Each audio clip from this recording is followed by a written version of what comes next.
কোরআনের মধ্যে এই বেদাতি মুল্লারা যে কিছু আবর্জনা ঢুকাইছিল, এইগুলো আমাকে বের করে পরিষ্কার করতে সময় লাগছে। আলহামদুলিল্লাহ 4-5 বছর লাগছে, এরপরও বের হয়েছে।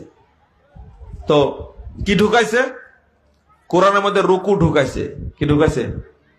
রুকু ঢুকাইছে। দেখেন কথায় চলে আসলো, এই সাতক্ষীরার মানুষই আমাকে তদন্ত না করে যে আপনি কোরআনে রুকু আছে এর বিরুদ্ধে কথা বললেন কেন?